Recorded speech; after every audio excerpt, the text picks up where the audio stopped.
Today I'm going to be talking about Grand Champion Taffy, Red Ruby, and Champion Dutchess. Norrod's Grand Champion Taffy was sired by Weiss's Maximilian and Bentley Susie Q. She produced Champion Champion Bear and Champion Bobcat when bred to Champion Spike ROM. She produced Grand Champion Coco when bred to Weiss's Maximilian. She produced Norrod's Iron Red Ruby when produced to Champion Bear. She produced Muhammad Ali when bred to Maximilian. Ali was a two-time winner. She produced Samson, a two-time winner, when bred to Muhammad Ali.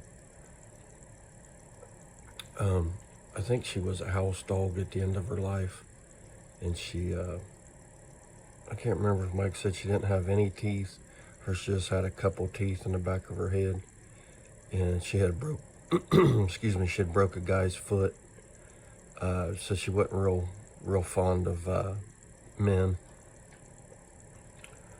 And that's a little bit on Norrod's Grand Champion Taffy, if you have these dogs, a little bit of history on her. Next is Norrod's Iron Red Ruby. Pardon me. She was by Norrod's Champion Bear and Norrod's Grand Champion Taffy. She produced Broderick, a one-time winner. He beat Miller's Bull in 36. He was off Champion Bobcat. She produced litter mates Cassius Clay, Red Devil, and Little Maggie. They was all off of Tony, a one-time winner. Cassius Clay was a one-time OTC. He beat Indian Prairie's Bandit. She produced Slam Queen when bred to Champion Bobcat. And he told me that Ruby, she's really important into his breeding program. She was used for intelligence, and Champion Bobcat and Tony for gameness. He said when Samson and B, he got great pit dogs from him, but when he bred their daughters to Champion Bobcat and Champion Bear, they were game, but they wasn't pit quality, and they lost conformation to perform as little squatty dogs. And the little squatty dogs, I know it's hard for them to have ability.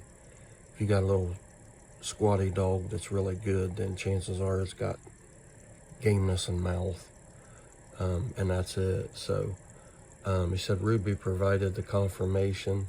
She wasn't as good as, pardon me, she wasn't as good as Grand Champion Coco, but she had the conformation to perform.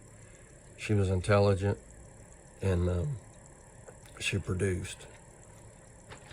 And that's a little bit on Red Ruby. And the last brood bitch, excuse me, that was important in Mike's program was Norrod's Champion Dutchess. She came during his champion blood times with Champion Gambler, Champion Hackler, and Champion Red Dog. Excuse me. She was a three-time winner, one-time loser. She was off of Gibson's Weiss Duke, out of Harrington Samantha Slam. She produced litter mates Bobcat 2 and Red Princess. Bobcat 2 was a four-time OTC, and he killed all four. And Mike said that Red Princess was by far the best bitch out of Gambler that he produced. She produced Missouri Jim, and that line continued because I know he had a son in Texas that was a one-time winner. And he had litter mates, Dutchess 2, Empress, Cherry Bomb, Susie Q, and Baroness. They were all brood bitches that, pardon me, that he said always clicked when he bred the Devil Deacon, who was pretty much a heavy red boy, Red Devil male. And she lost her first contest actually to Triple J's Ivy at 40 pounds in an hour and 2 minutes. Then she won against Wee Willie Cheyenne at 36 pounds at 1 hour and 22 minutes. Then she beat Rat Boy's Tia at 36 pounds and 35 minutes. And then for her championship, she beat Scratch Line's Tigra at 35 pounds and 27 minutes. Mike said, you know, when he got her back, he just made her a brood bitch, because with that loss, she could never be grand champion. So there was no sense to continue her pit career. And he said that she was almost a perfect dog. She wasn't quite as smart as Ruby, and she wasn't as conformationally sound as Champion Gambler, but at 36 pounds, she was a bad bitch. That's what Mike said. And I don't think she lived that long. I think she died at 8.